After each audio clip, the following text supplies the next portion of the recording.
Bom dia, gente. Tudo certinho aí, professor? A gente começar? Tudo bem, vamos lá. Vamos lá, né? Apesar do nervoso, a gente tem que ter coragem de seguir, não é isso? Vamos lá. Respirar fundo. Bom dia, gente. Meu nome é Andréa Bonfim. Bom, eu sou estudante de geografia. Sou também, sou também pesquisadora PIBIC voluntária. Faço parte do grupo de pesquisa Processos de Hegemonia e Contra-Hegemonia. Meu plano de trabalho tem como temática a presença diplomática, cultural, esportiva e científica da China na Bahia nos últimos 20 anos, e faz parte do projeto do professor Jorge Almeida, que me orienta, e que tem como título A Emergência Chinesa e Sua Presença na Bahia nos últimos 20 anos. Bem, gostaria de aproveitar o momento para falar de que eu estou muito feliz de participar de mais um congresso, né? Mais um congresso da UFBA. De falar também que eu sou muito feliz e grata por estudar em uma universidade pública, por fazer parte da Universidade Federal da Bahia, e dizer que meu desejo é que esse espaço se democratize cada vez mais, em todos os sentidos, né? No sentido amplo, e desejo que as pessoas percebam cada vez mais a importância do conhecimento produzido neste espaço, né? E que essas pessoas se unam a nós na luta contra a destruição, né, que vem sendo feita aí com as universidades federais. Quero também aproveitar o momento, né, para deixar, assim, meu sentimento de tristeza e meu repúdio com relação à perseguição que as ciências humanas vêm sofrendo no Brasil, né, uma perseguição, assim, cruel, sistemática, né. Eu sou estudante de ciências humanas e me senti profundamente triste com isso. A universidade pública ela não tem que ser destruída, né? Logicamente. Pelo contrário, a universidade pública ela precisa ser reinventada, transformada, melhorada, e isso deve ser feito por aqueles que trabalham nela, né? Todos nós, estudantes, professores, os técnicos, os terceirizados. Isso deve ser feito por todos aqueles que têm amor ao conhecimento e têm amor pela universidade pública. Bem, a palestra que veremos a seguir tem como título Gramsci, Hegemonia e Fascismo, e será proferida pelo professor Jorge Almeida, que é professor do Departamento de Ciência Política e do Programa de Pós-Graduação de Ciências Sociais da Faculdade de Filosofia e Ciências Humanas da UFBA. Ele que também é um estudioso da obra de Gramsci. Bem, antes de passar a palavra para o professor, vou falar mais ou menos como é que vai funcionar. O professor vai começar a palestra ou a aula, como vocês preferirem, e no final da fala dele, a gente vai abrir, né? Vocês podem começar durante a apresentação do professor a fazerem suas perguntas, né? Eu vou estar aqui anotando as perguntas, e no final da fala do professor, a gente vai abrir para que ele responda a essas perguntas. Então, eu passo agora a palavra para o professor Jorge. Então, bom dia a todas e todos que estão aqui presentes. Agradeço a presença de vocês ao acompanhamento dessa palestra live. Minha saudação a todos que têm na UFBA participado para organizar esse congresso. O congresso realmente está extraordinário, tanto na data, no formato virtual, mas extraordinário também do ponto de vista qualitativo, em todos os aspectos, tanto do ponto de vista dos conteúdos, das presenças, da participação geral, do número de inscritos, e da grande competência técnica, né, da organização de garantir esse bom funcionamento complexo de tantas atividades ao mesmo tempo. Bom, nosso tema de hoje é Gramsci, Hegemonia e Fascismo. E eu vou dividir a apresentação do tema aqui em 4 partes. Uma primeira, que é uma breve vida e obra de Antônio Gramsci.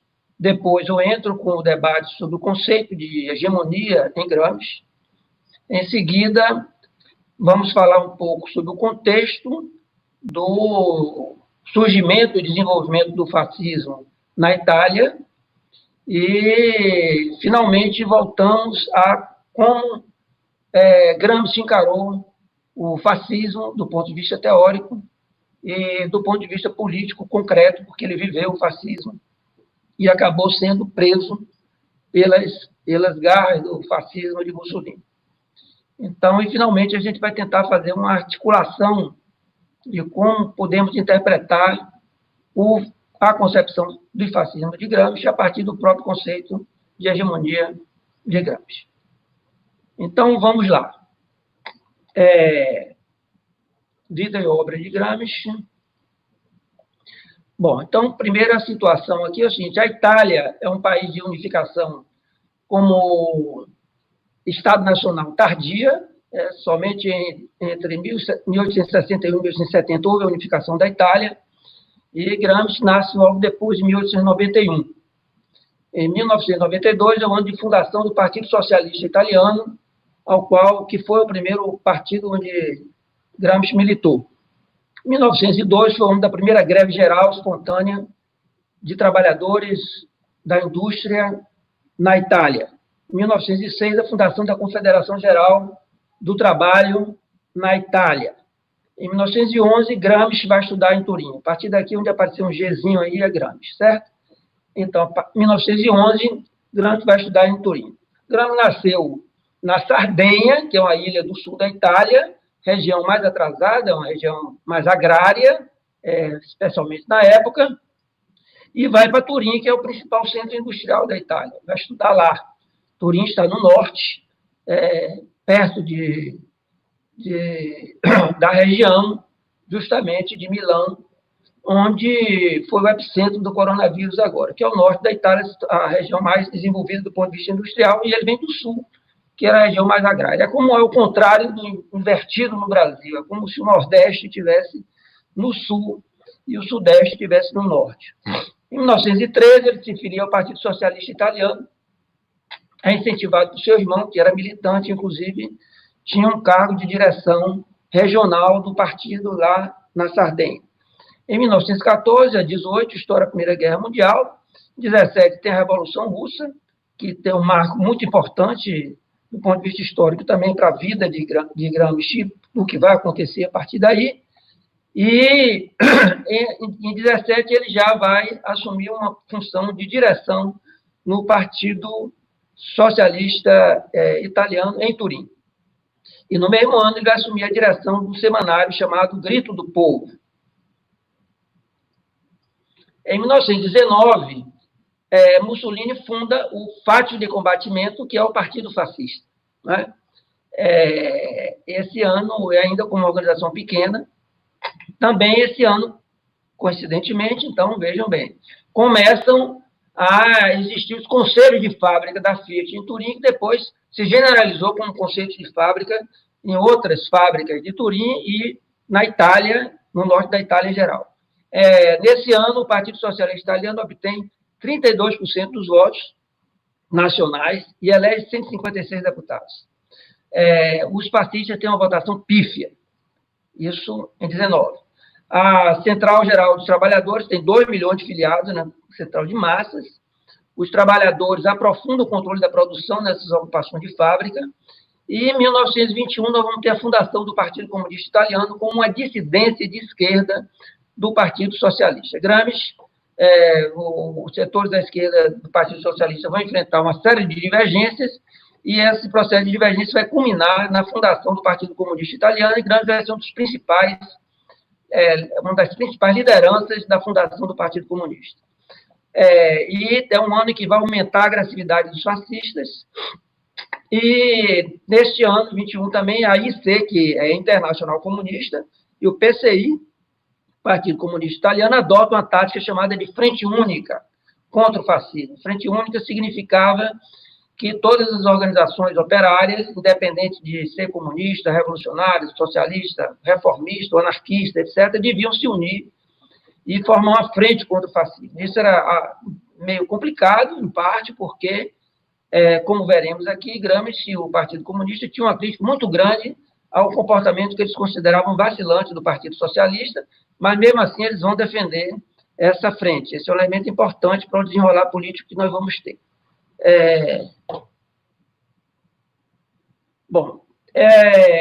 nesse mesmo ano, ele é eleito delegado do Partido Comunista Italiano para a Internacional Comunista, vai para Moscou, e também é o ano da Marcha sobre Roma, que Mussolini organizou uma marcha e para fazer pressão sobre o governo italiano, que era uma monarquia constitucionalista parlamentar, e com isso o rei da Itália acabou indicando ele como primeiro-ministro e ele foi aprovado sob pressão como primeiro-ministro italiano, iniciando o seu governo.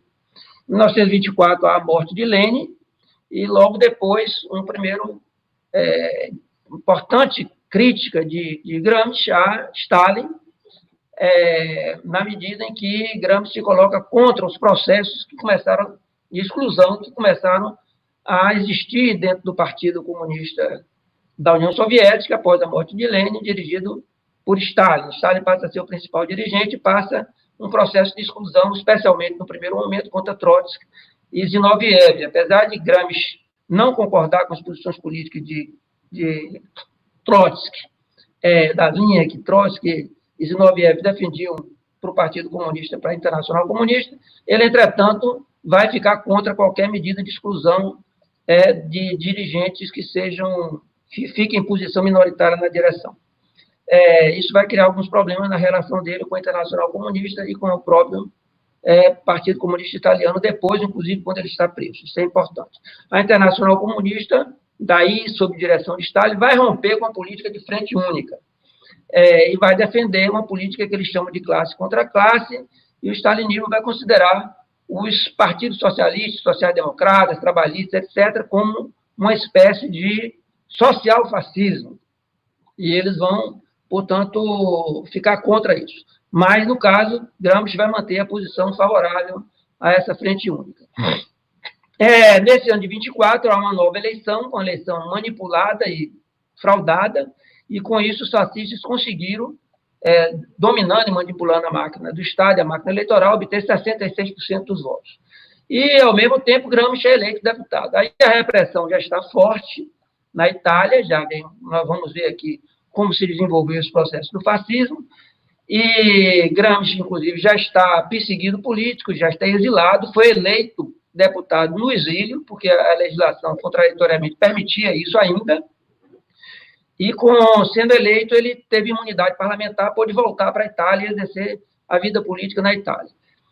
E também, nesse ano, ele vai ser eleito secretário-geral do Partido Comunista Italiano, e há um fato estranho nessa época, foi muito questionado, que, ao mesmo tempo que tudo isso está acontecendo, o embaixador soviético em Roma, na Itália, convida Mussolini para uma festa na embaixada italiana, porque a União Soviética procurava manter uma relação amistosa com a Itália, apesar de tudo que estava acontecendo naquele momento. Em 25, Mussolini assume formalmente o assassinato do deputado Matteotti, que tinha sido assassinado no ano anterior, e todo mundo suspeitava que tinha sido os fascistas.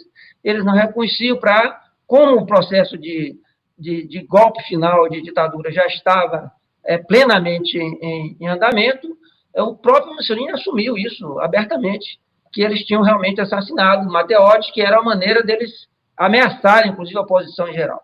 Em 26, o terceiro congresso do Partido Comunista Italiano já se realiza no exílio, vai se realizar em Lyon, na França. Nesse ano, uma doente mental inglesa dispara contra Mussolini, uma idosa inglesa, doente mental contra Mussolini, e ele utilizou isso para aprofundar a repressão e o fechamento do regime no sentido fascista.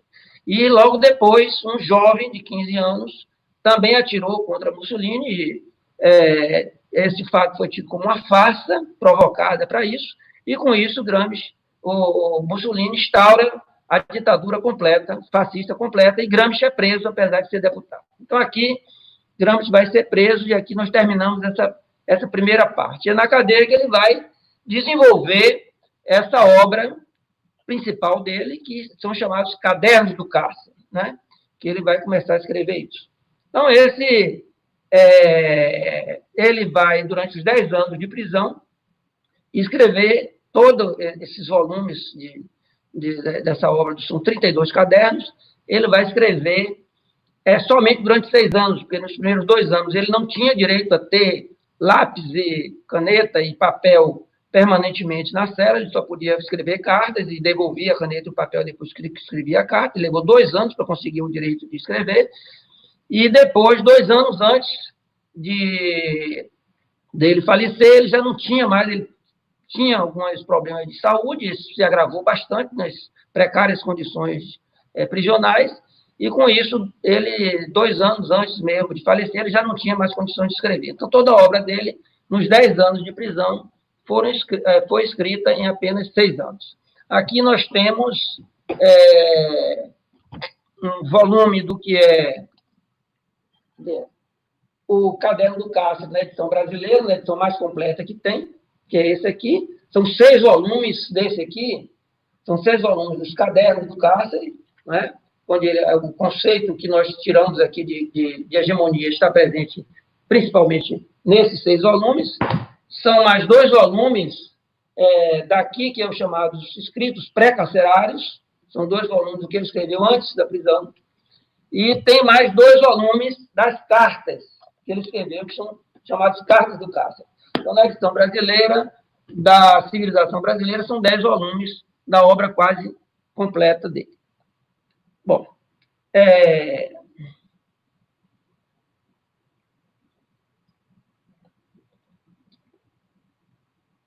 Bom, Gramsci foi condenado a 20 anos, né? E 4 meses de prisão, começou a escrever, eu já citei aqui, os 32 cadernos, piorou sua situação de saúde. 33, Hitler toma o poder na Alemanha, e isso vai reforçar o fascismo também na própria Itália. Gramsci é transferido para uma clínica de saúde justamente em 33, não tinha mais condições de ficar na prisão.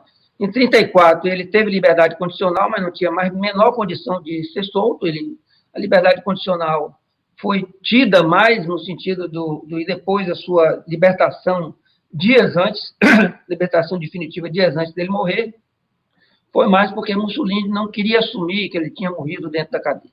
Então, Gramsci interrompe os estudos em 35 e morre em 37 e 27 de abril. Bom, em 43, nós vamos ter, finalmente, a deposição de Mussolini, e diante da situação de crise grande, as forças aliadas começam a ocupar a Itália, e Mussolini é destituído pelo próprio sistema político que tinha sustentado o fascismo. Mesmo assim, ele foge para o norte da Itália e forma um governo títere, um governo fantoche, sustentado pelos nazistas, e, finalmente, em 45, ele vai ser preso pela resistência italiana e executado. Em 1947, nós vamos ter a primeira publicação das obras, das cartas do Cárcere de Gramsci, ainda censurada, porque, no começo, a sua obra não saiu completa, porque tinham elementos que o Partido Comunista considerava que não devia ser publicado. Qual o conceito de Gramsci, então, sobre a hegemonia? Bom, vamos desenvolver aqui o seu conceito rapidamente. Bom, Gramsci considera que eu demorei demais na parte anterior, vamos correr atrás aqui para cumprir o que precisamos. O conceito de hegemonia, muitos confundem com o conceito de dominação, que é uma maneira mais comumente que se entende o conceito de hegemonia. Mas Gramsci desenvolveu o conceito de hegemonia de uma forma mais complexa, justamente para enfrentar situações não somente de regimes autoritários e ditatoriais, mas procurar separar o que são as formas de supremacia política da classe dominante, especialmente no caso do capitalismo da burguesia, em regimes onde exista algum grau de democracia liberal representativa, mesmo que com algum grau de restrições, porque a própria democracia liberal representativa, lá no começo, há 100 anos atrás, não estava muito desenvolvida, era muito limitada ainda esses processos, mas que existiam já algum grau de participação política e que exigia um processo eleitoral, de alguma forma, uma aceitação de quem governa pelos eleitores, são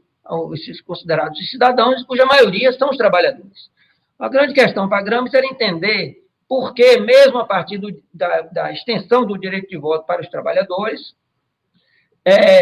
ainda havia uma tendência dos trabalhadores votarem em representantes da classe dominante.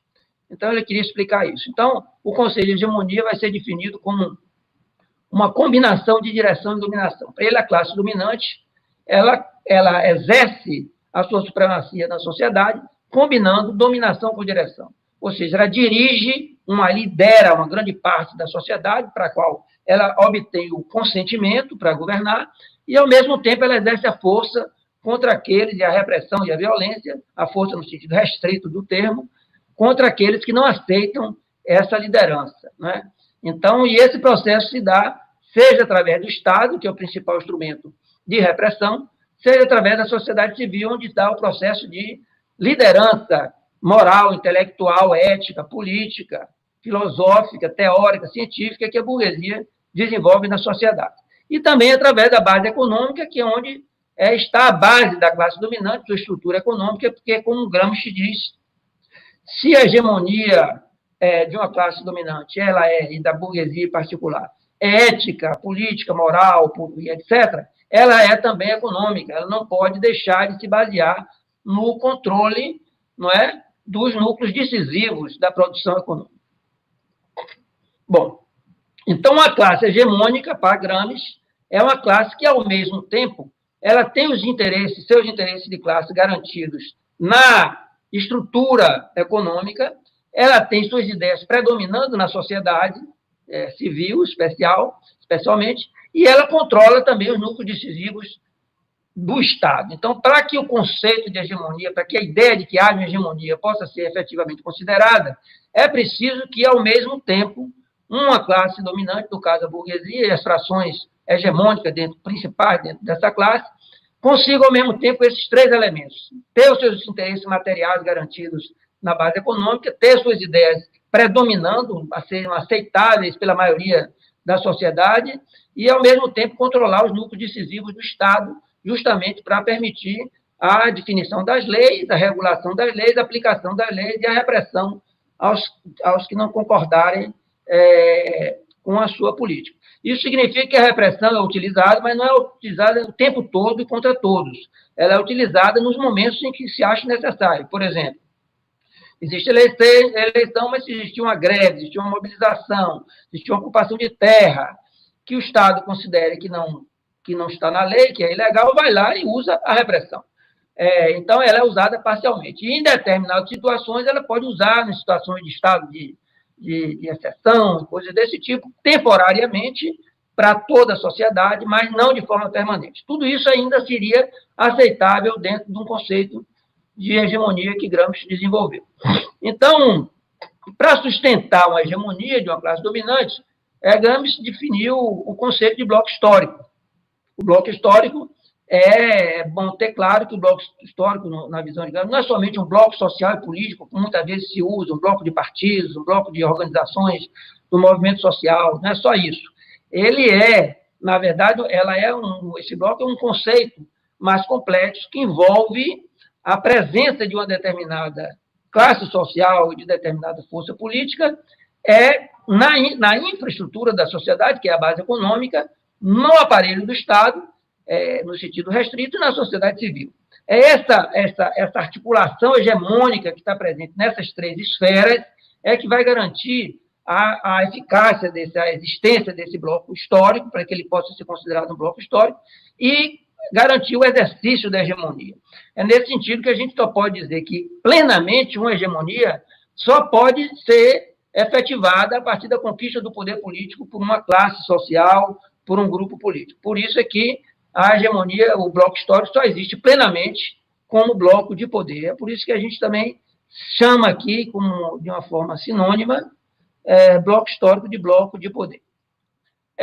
Então, voltando aqui sucintamente, na estrutura econômica da sociedade, né? Na estrutura nós temos a base econômica, onde estão os núcleos decisivos da economia, estão as classes sociais como classe em si, como classes econômicas, e nós temos a superestrutura do Estado, onde está a sociedade política, que é a que Gramsci chamou que é o aparelho político-jurídico repressivo do Estado. E na sociedade civil, na visão deles, estão diversas organizações que são não da produção econômica, como as de cá, mas aquelas que são relacionadas à produção política, cultural, ideológica, científica e etc. Então, associações de mais diversos, inclusive sindicatos de trabalhadores e patrões, movimentos sociais, as igrejas. Hoje, a gente poderia colocar as ONGs, que não existiam naquela época, as escolas, a mídia, a imprensa, que Gramsci considerava como esfera da sociedade civil, e o partido político, com a particularidade de que o partido político, na visão de Gramsci, ele nasce da sociedade civil, mas tem o objetivo de conquistar o poder político do Estado, e conquistando o poder político do Estado, para que, efetivamente, esse partido, representando uma classe social, possa exercer, manter o exercício da hegemonia, tem que continuar atuando na sociedade civil. Então, o Estado, o partido faz uma espécie de ponte entre a sociedade civil e o Estado. Ele nasce da sociedade civil e tem uma base de classe, portanto, ele tem uma base na estrutura econômica, se desenvolve politicamente na sociedade civil, conquista o poder político do Estado, e, chegando lá, deve manter suas raízes fora do Estado, tanto do ponto de vista de classe, como do ponto de vista de sua participação e mobilização política. Para Gramsci utilizava dois conceitos de Estado, um de Estado restrito e de um Estado ampliado.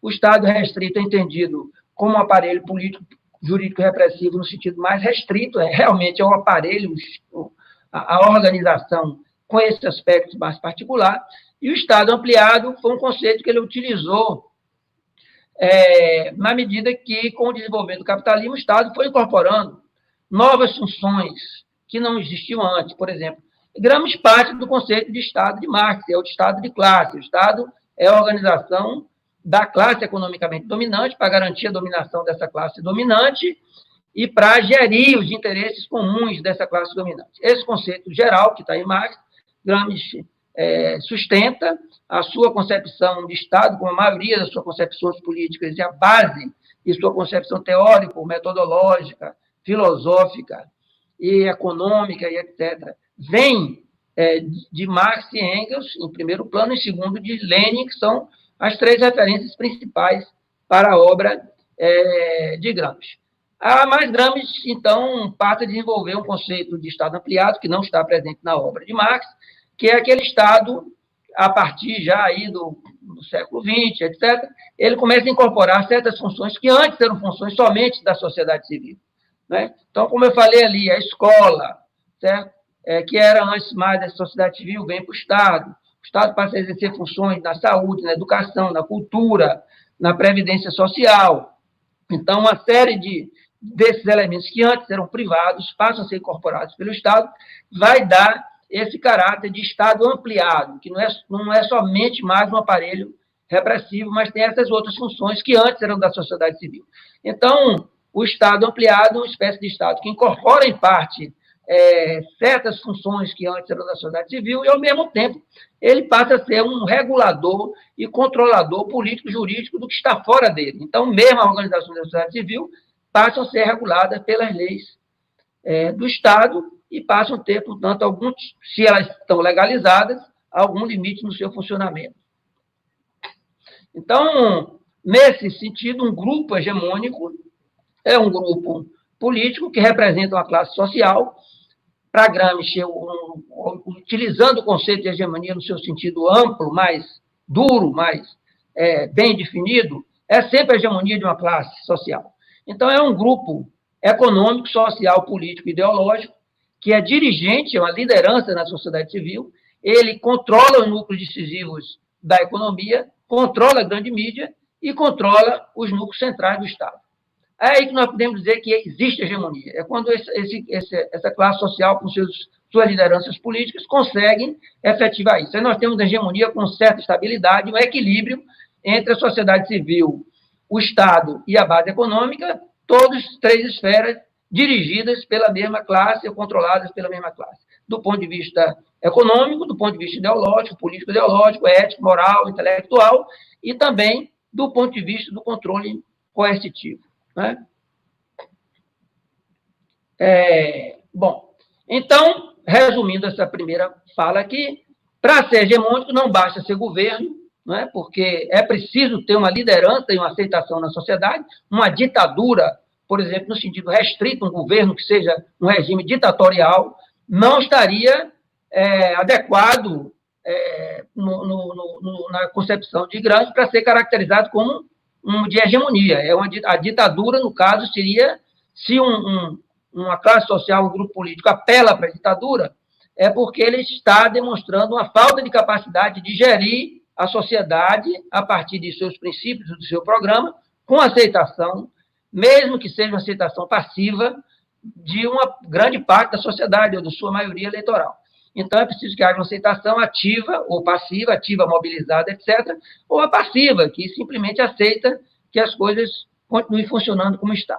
E, por outro lado, não basta ser liderança na sociedade, ser dirigente, ser aceito na sociedade, se não conquistar o poder político do Estado. Porque sem a conquista do poder político do Estado, nenhuma classe, nenhuma força social e política tem condições de aplicar o seu programa. Pode defender o seu programa, ter até uma aceitação do seu programa na sociedade, mas não vai conseguir aplicar o programa se não conquistar o poder político do Estado. Então, é, portanto, que na conquista do poder do Estado que se consolida a hegemonia de uma classe e um grupo político.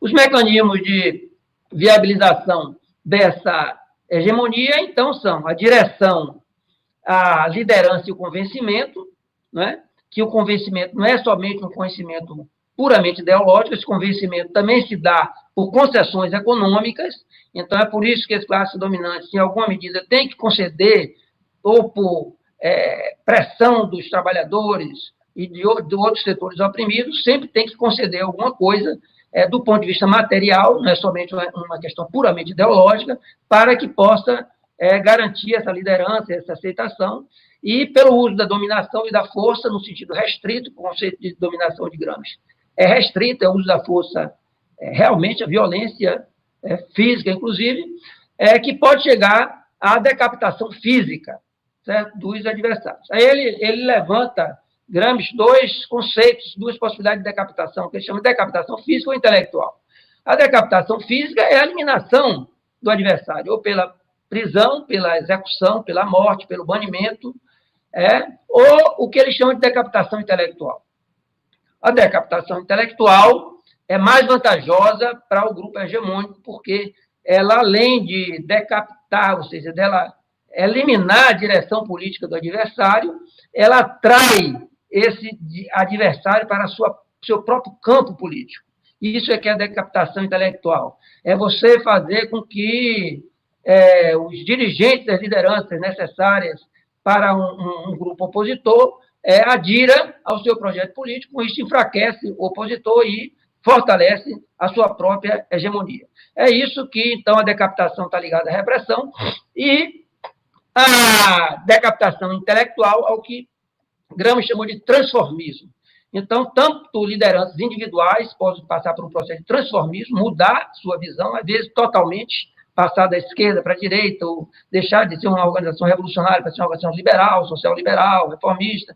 Tudo isso está no quadro aqui do transformismo, que seria a aceitação da ordem social existente. Isso é feito também a partir de elementos de cooptação, fraude e corrupção. Cooptação no sentido de atrair com certos favores, benefícios, privilégios, certas pessoas ou organizações, a fraude, em estrito senso, ou a corrupção política e a corrupção material. A fraude, inclusive a fraude eleitoral. Tudo isso, todos esses elementos fazem parte da possibilidade de uma hegemonia, porque, como Gramsci diz, a corrupção, a fraude, esses processos de cooptação, se eles são, digamos assim, menos legítimos do que, ou não são legítimos efetivamente, mas não são tão duros quanto a repressão direta, mas na falta de uma liderança, ele seria uma maneira de compensar a liderança sem apelar para uma ditadura. E o processo de revolução passiva, que é aquela revolução que se faz por cima, que é a revolução que não faz uma revolução, que é uma mudança progressiva, onde há acordos por cima entre grupos que caem, grupos que assumem a direção política do Estado e da sociedade, sem alterações estruturais.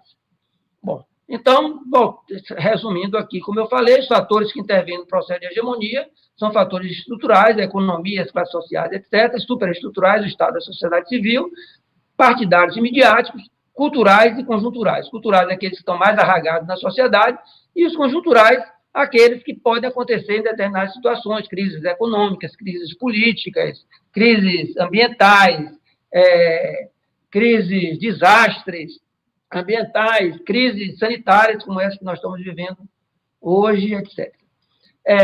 E, por outro lado, um projeto contra-hegemônico é um projeto alternativo em todos os aspectos. Ele é um projeto alternativo político, econômico, social, partidário, cultural e comunicação.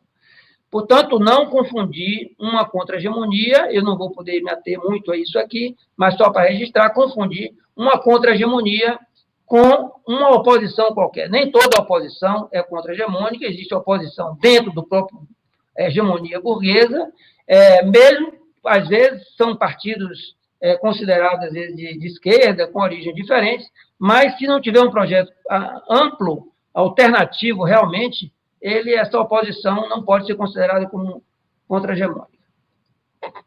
E os espaços de disputa da contra-hegemonia são os mesmos do exercício da hegemonia, sendo que Gramsci dá destaque à sociedade civil em relação ao Estado, porque é na sociedade civil que pode haver um movimento mais livre, certo? De quem quer construir uma alternativa social, especialmente se trata dos trabalhadores que procuram, portanto, construir um projeto contra-hegemônico de caráter socialista, anticapitalista, anti-imperialista, contra o latifúndio, por uma verdadeira democratização da sociedade. Isso é um projeto, portanto, amplo do que seria uma ideia contra-hegemônica, em defesa do meio ambiente, contra qualquer tipo de opressão. Então, esse tipo de desenvolvimento de um programa desse tipo, ele tem como espaço privilegiado para o seu desenvolvimento a sociedade civil e o conjunto de movimentos e organizações que estão presentes, especialmente aquelas do campo popular, não é? Já que, no caso da contra-hegemonia, se trata disso. E, finalmente, aqui, uma crise de hegemonia é justamente quando o grupo que é hegemônico perde a capacidade de dominar e dirigir. Alguma coisa falha naquela articulação que eu falei que dá estabilidade à hegemonia. Ou o grupo perde a capacidade de liderança na sociedade civil, não é? E aí a tendência é de tentar compensar isso com a repressão, e aí deixar de ser hegemônico. Numa crise de hegemonia pode haver a gestação, né, de um novo bloco histórico. Não é ainda um bloco histórico, como eu falei, o bloco histórico só se consolida efetivamente como tal no exercício do poder do Estado, mas, embrionariamente, ele começa a se constituir antes. Havendo uma crise de hegemonia, existem 3 possibilidades de resolução dessa crise de hegemonia, né? 3 possibilidades. Uma é o próprio grupo hegemônico recuperar essa hegemonia e recolocar a situação numa situação anterior. A outra é compensar a perda da hegemonia da liderança na sociedade civil através do domínio, por exemplo, de uma ditadura. Não, se a sociedade civil não quer o grupo que está governando, o grupo pode resolver, em vez de sair do governo, aceitar essa vontade da sociedade civil, da maioria que está fora, exercer a ditadura sobre a sociedade civil. Então, há uma quebra dessa relação equilibrada entre Estado e sociedade civil, porque o Estado vai se impor à sociedade civil. E a terceira hipótese é justamente a construção de uma nova hegemonia e um novo bloco histórico, conquistar o poder político e desenvolver o processo de profundas transformações revolucionárias na sociedade e construir, portanto, um novo bloco histórico.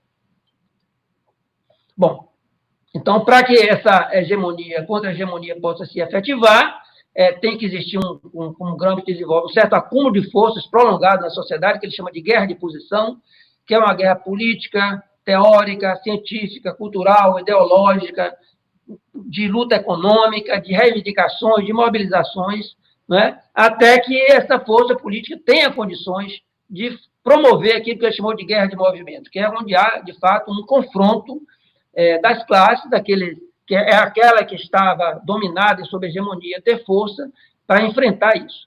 E então, conquistar o poder político.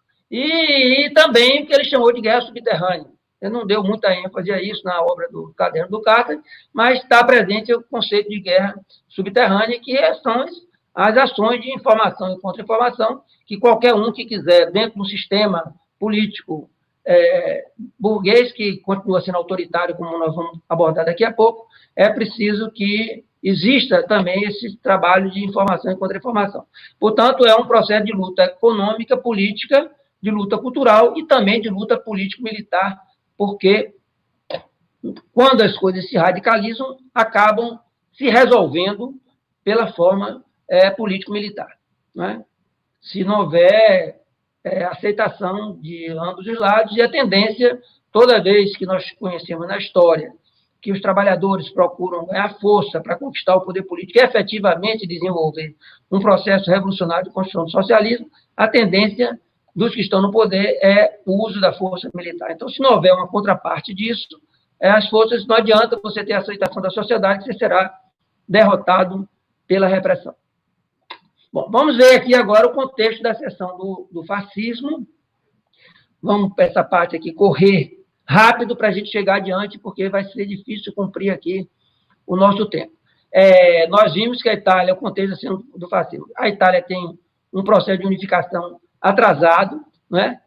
Constituiu uma democracia liberal frágil, onde não havia partidos sólidos, sempre houve risco de assalto dos reacionários latifundiários, que tinham sido derrotados no processo anterior, que tinham sustentado o processo de feudalismo e de atraso do processo do desenvolvimento do capitalismo e de uma democracia parlamentar constitucionalista na Itália. Depois, a burguesia industrial, no primeiro momento, para compensar essa contra-reação latifundiária, procurou fazer aliança com todos os setores urbanos, inclusive dos trabalhadores, e fazendo concessões aos trabalhadores. Entretanto, com a crise da Primeira Guerra Mundial, impediu que isso fosse adiante.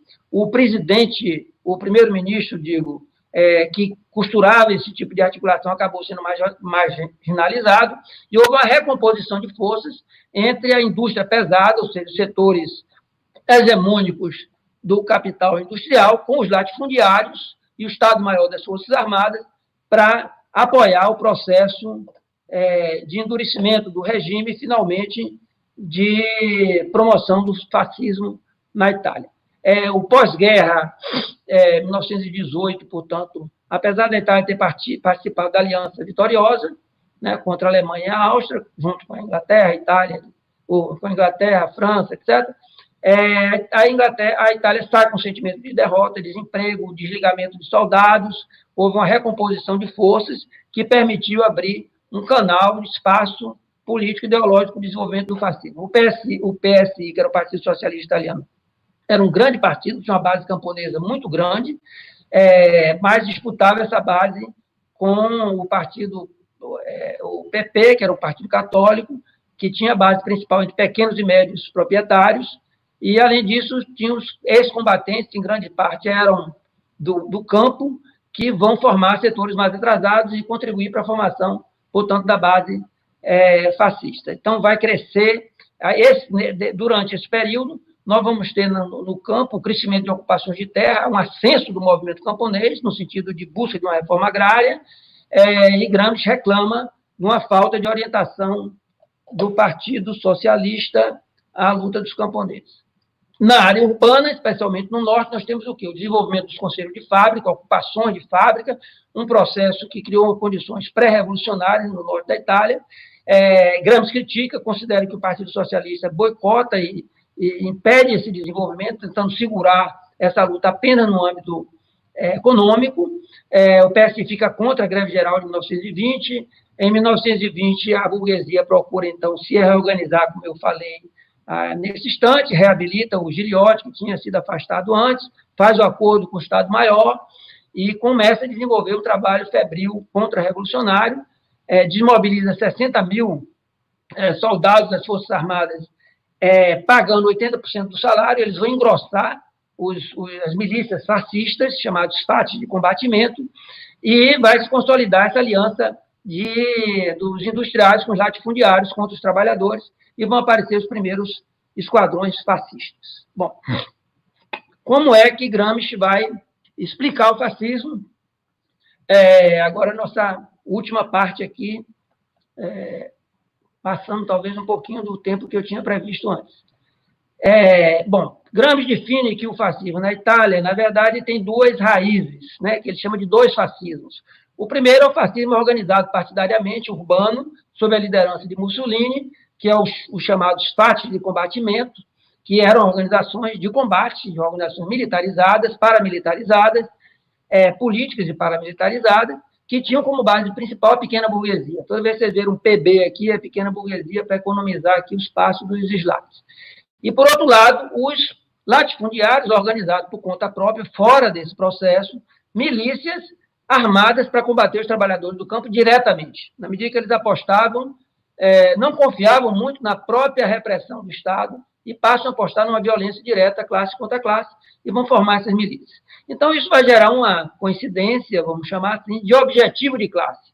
Apesar de origens diferentes, o objetivo de ambos era conter a organização dos trabalhadores, reprimir os trabalhadores, e, por isso, essas milícias latifundiárias também passam a ser chamadas de fascistas, apesar de não ter a mesma origem político-ideológica, vão ter uma ação que converge nesse sentido de luta contra os trabalhadores. Os núcleos urbanos são baseados principalmente em parlamentares e na pequena burguesia, e os rurais sustentados por grandes e médios proprietários contra os camponeses pobres, né? Então, o fascismo cresceu mais nas áreas rurais e eles eram todos financiados por grandes capitalistas e eram protegidos pelas autoridades civis e militares. E Gramsci vai insistir sempre nisso, que o fascismo só subsiste e só consegue se subsistir e avançar, etc., com um conjunto de ilegalidades, porque conta com o apoio ou uma missão simpática dos órgãos da polícia, do exército e do judiciário. Então, esses setores rompem a legalidade.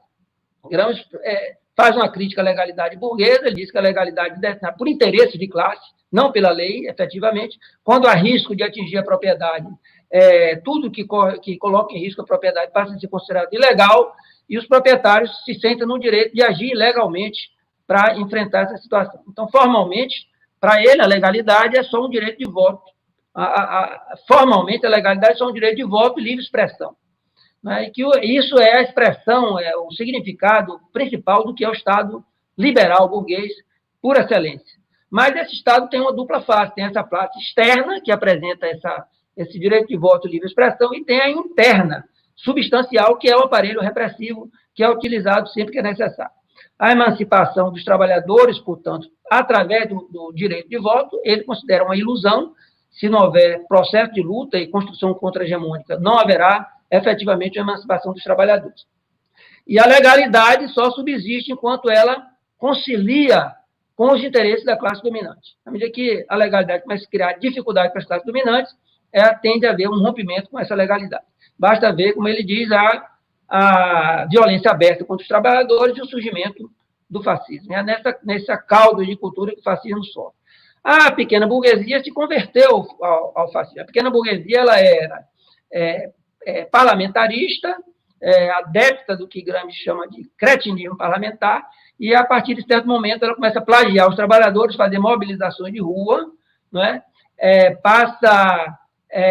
Ela cultiva uma ilusão do fim da luta de classes e vai apoiar um projeto fascista, que é um projeto imperialista, nacionalista. Ela vai acreditar que o projeto fascismo original é um projeto efetivamente nacionalista. O nacionalismo não era somente de retórico, ele era real e as ações do Estado vão nesse sentido. Mas acaba, a pequena burguesia ela não tem uma capacidade de gerar um projeto histórico próprio da pequena burguesia, fundar um Estado pequeno burguês, vamos dizer assim, um regime pequeno burguês, ela acaba se submetendo à liderança dos senhores mais ricos e do próprio Estado. E tende a substituir a autoridade maior do próprio Estado pela violência privada, né? Então, isso faz com que se ergam contra o próprio Estado, na medida que considera que o Estado não está atendendo às necessidades repressivas, e o capitalismo cada vez mais amplo setor da população. Então, se ergam contra o Estado e o capitalismo cada vez contra maiores setores da população. Os fascistas, diz Gramsci, em 6 meses fizeram muitos atos criminosos. Contam com o apoio de membros do aparelho de segurança jurídico, como eu já falei. A manutenção da impunidade a manutenção da impunidade deles mesmos depende da vitória do fascismo. Então, quanto mais impune, quanto mais ilegalidades eles cometem, mais eles precisam avançar para garantir também a sua impunidade, não é? Eles já teriam um depósito de arma para 500 mil homens, um sistema hierárquico coroado pelo Estado-Maior, que, em última instância, se necessário, era o Estado-Maior das Forças Armadas que assumiriam isso, apesar de a origem do fascismo, formalmente, como nós vimos aqui, ter duas origens diferentes das Forças Armadas, e Mussolini vai surgir, então, como líder dessa reação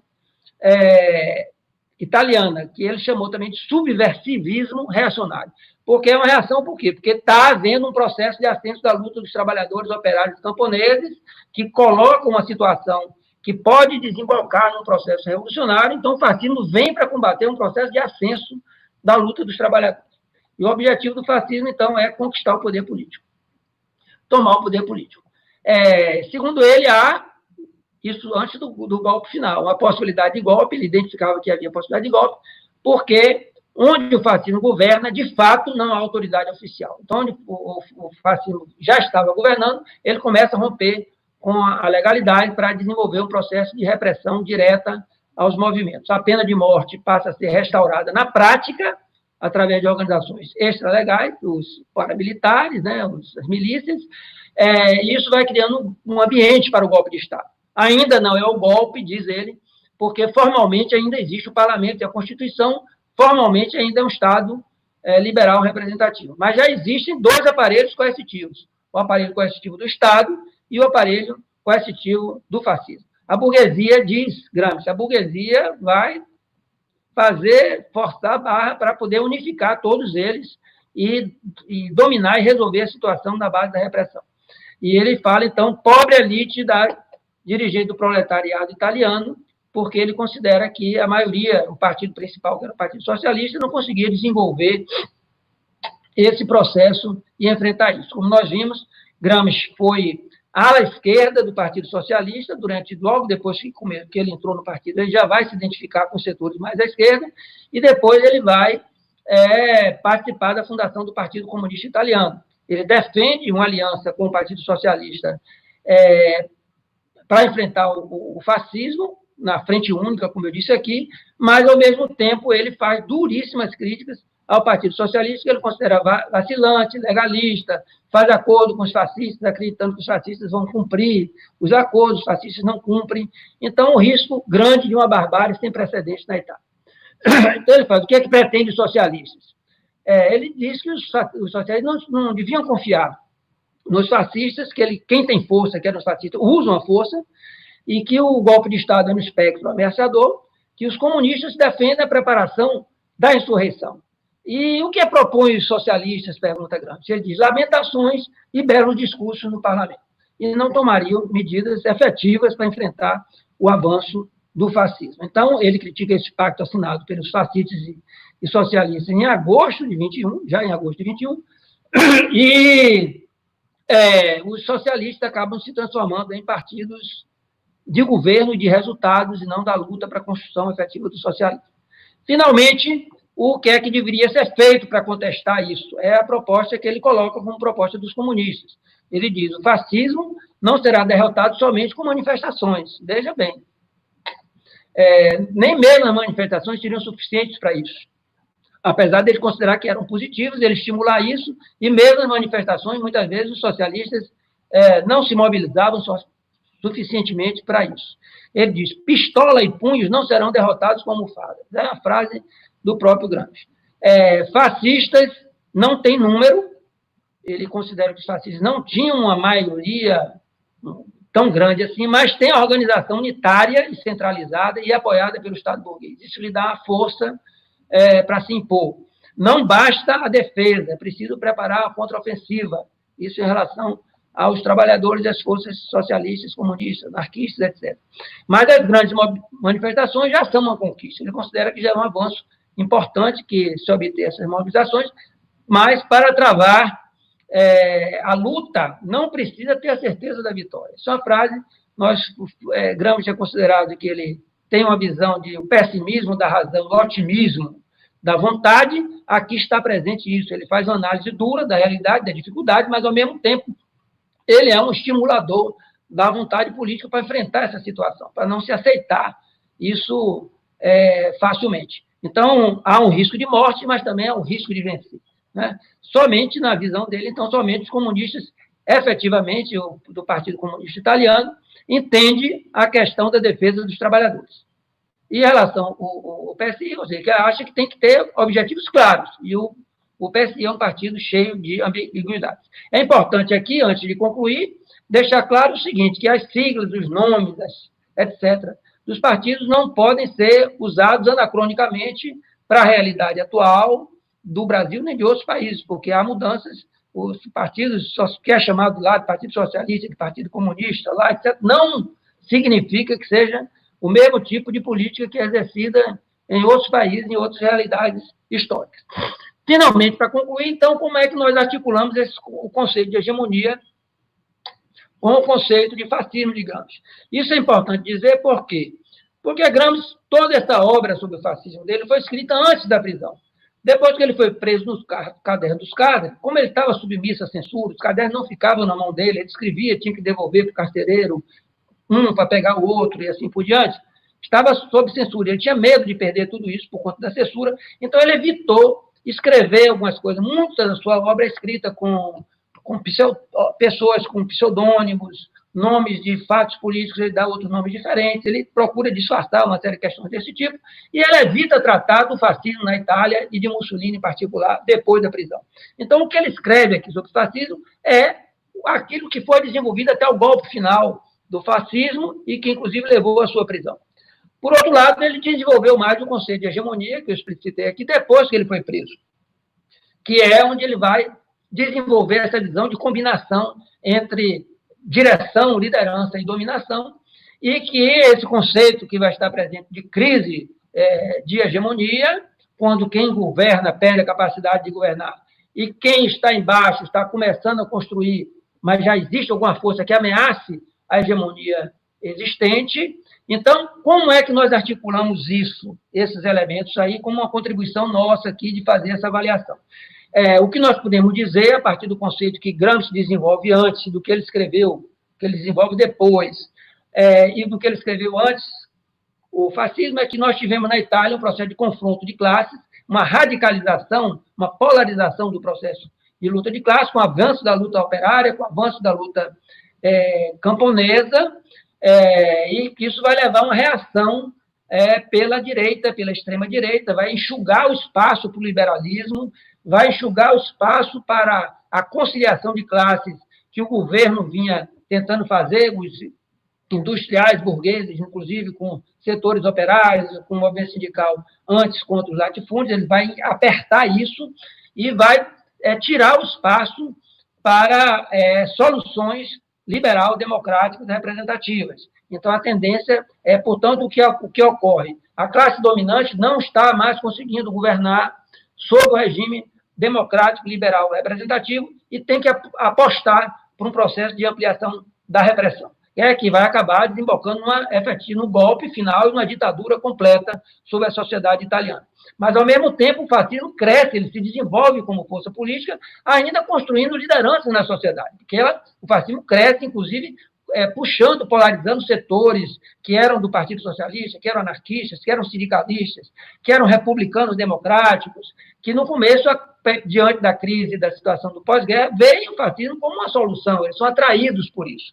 E, portanto, o fascismo consegue conquistar uma certa liderança na sociedade civil, que gera a condição de pressionar o Estado, de ocupar o Estado, de ganhar a eleição com base na fraude e, finalmente, pela instauração da ditadura completa para aplicar o programa principal que está presente no bojo da construção do fascismo, que é a aplicação dos interesses dos grandes monopólios e dos latifundiários contra os interesses dos trabalhadores, e que é a política nacional imperialista da Itália.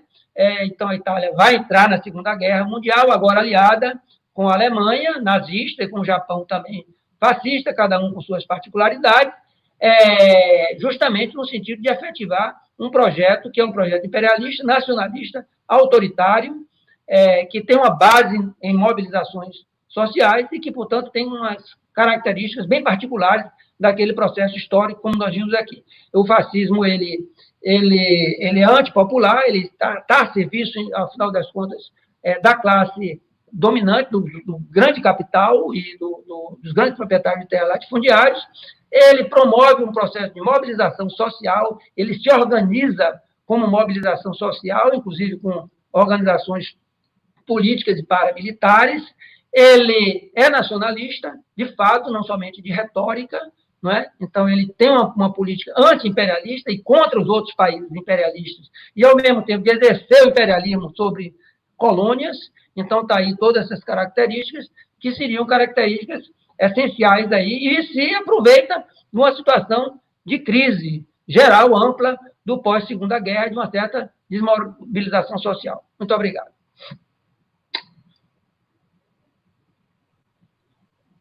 Bom, professor.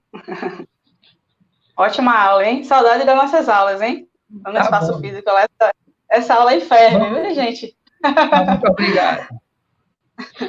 Então, assim, eu vou aproveitar aqui e mandar um abraço para a professora Maria Tereza, minha ex-orientadora. Ela manda saudações para todos.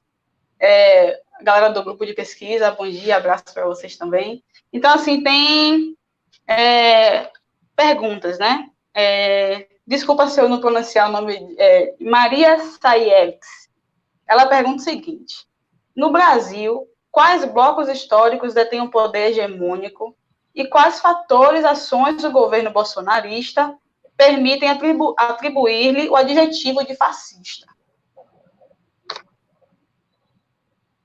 Repete, professor. Não, vai falando, se tiver mais alguma questão, você coloca tudo em bloco, que o nosso tempo está apertado, certo. E aí a gente responde em bloco, porque temos aí um tempinho pequeno. Certo, porque as perguntas estão um pouco diferentes, mas vamos lá. Maria Ribeiro... Certo. Maria Ribeiro pergunta o seguinte: como atacar a hegemonia burguesa no Brasil na sua forma de dominação cultural e midiática? Rafa Cardoso pergunta: é possível falar de fascismo no Brasil? E mais perguntas. Paulo Monteiro pergunta o seguinte: à luz de Gramsci, como pensar a cena histórico-política atual do Brasil? E aí ele pergunta também, né, há possibilidade de uma contra-hegemonia? Acho que, por enquanto... Veja bem, não vai ser fácil responder essas questões de forma que pessoas estão querendo, porque praticamente é outro debate, né? Enfrentar o debate do Brasil, realmente nós estamos vivendo uma situação política que as pessoas tendem a procurar elementos explicativos a partir das experiências históricas da realidade que nós temos, né? Então, pode responder de uma forma muito superficial e ligeira, mas eu diria o seguinte: primeiro, a hegemonia, o bloco histórico no Brasil é um bloco conformado, digamos assim, no sentido mais longo, em primeiro lugar, pelo grande capital. E dentro do capital, o grande capital, os setores hegemônicos são o capital financeiro, o capital agrário, o capital primário exportador, de modo geral, né, isso que é chamado de agronegócio, e o capital produção de minérios, e assim por diante. E, em determinados momentos, outras frações das classes dominantes ocupam algum espaço nisso. A burguesia industrial, setor de serviços, comércio, etc, etc. Mas o principal que tem predominado, vamos dizer assim, pelo menos desde a ditadura para cá, sempre tem sido isso, né? Esse sempre esteve o capital financeiro e, mais ou menos, sempre esteve também isso que é chamado de agronegócio hoje, que já foi o grande latifúndio mais atrasado, que é o latifúndio moderno, né? Então, agora, o bloco histórico com as forças políticas, mudaram as forças políticas, né? Nós saímos da ditadura militar, entrou Sarney, depois entrou Collor, entrou FHC, entrou Lula, Dilma, Bolsonaro. Do ponto de vista de classe, esses grupos de classe, esses setores das frações de classe não mudaram, eles se mantiveram. A hegemonia das frações de classe dominante, portanto, a hegemonia, o tipo de hegemonia burguesa que se exerce na sociedade brasileira é a mesma de FHC, de Lula, de Dilma, de Temer e de Bolsonaro. Os grupos políticos que fazem parceria dentro do bloco histórico com esses daí é que mudaram, né? Então, cada qual com suas forças políticas, seus setores. Evidentemente, quando há composições desse tipo, muda um pouco. Você tem, nos governos de Lula e Dilma, isso implicou em algum grau de concessão, algumas ações ligadas a uma conciliação de classe, melhorou um pouco o salário mínimo, algumas políticas sociais compensatórias foram desenvolvidas, etc., mas sem romper a hegemonia, porque, como nós dizemos aqui em Gramsci, a hegemonia política só existe porque existe também uma hegemonia econômica. Bom, como é possível desenvolver uma contra-hegemonia no Brasil, é evidente, mas isso é uma discussão longa, uma discussão sobre análise mais profunda da realidade brasileira, de tática, de estratégia, e assim por diante, né? Mas certamente só pode partir a construção de um bloco contra-hegemônico se for a partir da luta daqueles que estão oprimidos, explorados, certo? Dominados na sociedade atual, e que deve se constituir como um bloco político, certo? E social, e cultural, etc., para enfrentar isso e construir uma alternativa de poder político e um programa para isso. Não é? Bom, fascismo no Brasil. Tem duas perguntas aqui que estão relacionadas. Você podia chamar o Brasil de fascista e Bolsonaro de fascista. Né? Eu concebo, na minha opinião particular sobre isso, né? Gramsci não tem nenhuma responsabilidade pela resposta que eu vou dar aqui agora. Então, veja o seguinte, existe um fascismo clássico, com aquelas características que estão lá, e existe um neofascismo no Brasil. Então, a gente chama de neofascismo porque algumas das características do fascismo estão presentes. O autoritarismo, a liderança do chefe, uma tendência de construção nós não temos exatamente os grupos paramilitares que já tinham lá, mas tem embriões disso, existe, além disso, não tem um partido político como eles tinham, mas tem o projeto do Partido Aliança, tem uma ação permanente pelos meios virtuais, etc., né, em relação a essa questão. Por outro lado, não tem o quê? Não existe nacionalismo. O nacionalismo aqui é um nacionalismo de fachada, é um nacionalismo retórico, que não é um nacionalismo real. Esse é um elemento chave para a gente definir o fascismo, no sentido clássico. Então, isso não permite que a gente diga que é um fascismo clássico, mas, por outro lado, permite que a gente diga que é um fascismo adaptado ao que é a realidade. Depois, a presença no Estado também, porque o fascismo clássico é estatizante, ele se organiza através do Estado, o Estado tem um papel grande na regulação da economia, no estímulo do processo econômico, e aqui o que nós temos é privatização, desnacionalização, não é? Das riquezas nacionais, etc., que não seria compatível com Por isso, podemos caracterizar Bolsonaro e o seu grupo no governo, certo, como fascista. Não podemos caracterizar o regime político, o governo, o regime político como neofascista, porque isso só se dará se o seu projeto neofascismo se consolidar e realmente ele conseguir dominar o governo e aplicar um golpe que restrinja todas essas outras funções da sociedade civil e do Estado, poder judiciário, legislativo, etc., etc., conforme o próprio Gramsci citou lá, que o golpe ainda não tinha se completado, porque ainda era formalmente uma democracia, porque a democracia liberal representativa é isso. Mas nós vemos outros elementos também, como essa relação, as ações arbitrárias dos órgãos do judiciário, do Ministério Público, da polícia, do Exército, assim por diante, mostra essa vinculação que Gramsci sacou lá na Itália, essas coisas estão presentes.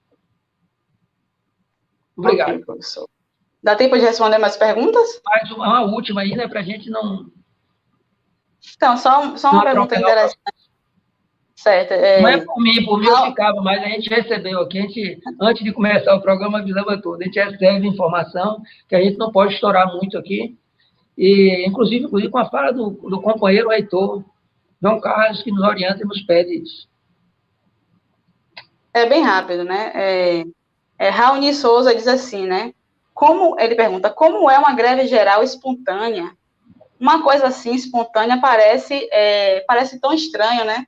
Eu gostaria de comentar antes, né? Porque, no meu ver, não existe isso de espontaneidade, né?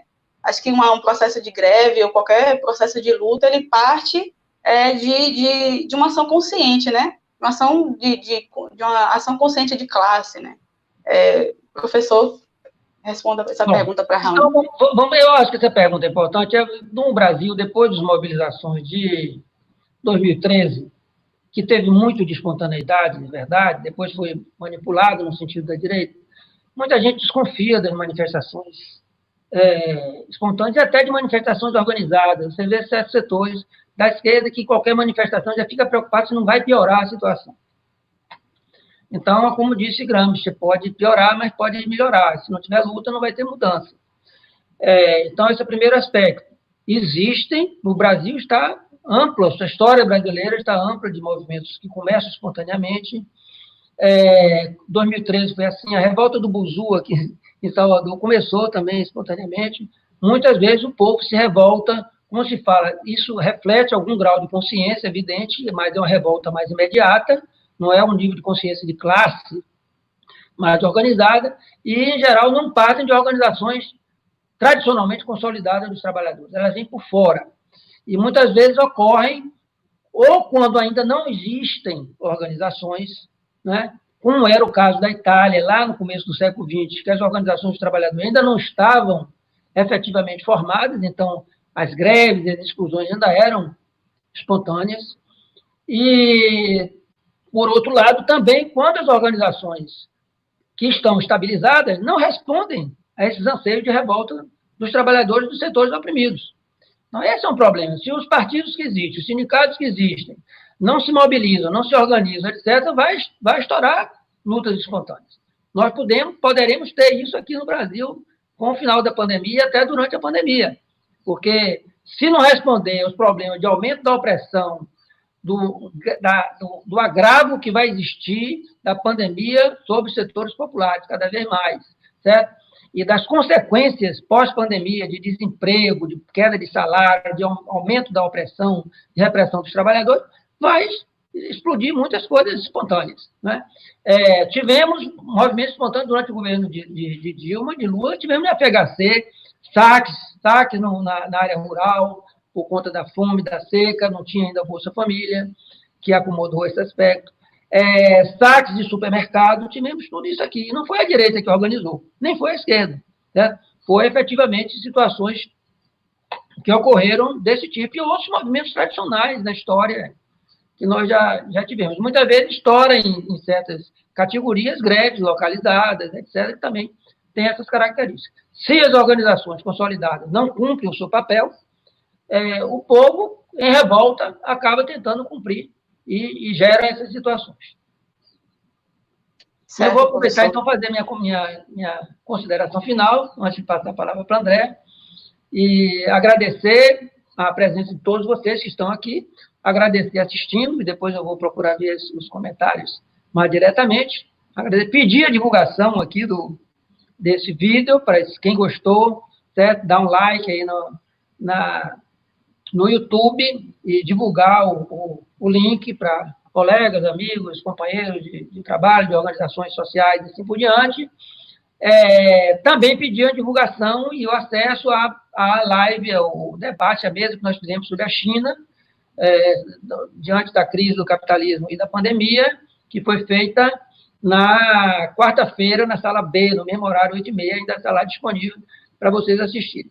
Agradecer especialmente toda a organização do Congresso, que tem um congresso excelente sobre todos os aspectos, inclusive sobre o aspecto técnico, o pessoal da STI tem tido realmente uma ação exemplar. É admirável a gente ter tantos grupos, tantas salas, todos ao mesmo tempo, tudo funcionando bem. Se tem alguma coisa que dá defeito, é a gente que às vezes não sabe ainda utilizar bem os recursos, as nossas conexões às vezes falham e tal. Mas o sistema todo que foi organizado aí está ótimo do ponto de vista do conteúdo, do ponto de vista da presença quantitativa e do ponto de vista também técnico. Obrigado a todas e todos. Obrigada, professor. Eu faria aqui 1 milhão de perguntas, sem problemas. Eu sempre aprendo muito quando te escuto nessas aulas, e eu acho que é isso. Agradecer a todos. Obrigada, professor, pelo convite, e acho que é isso. Obrigada a todo mundo que assistiu. Obrigado.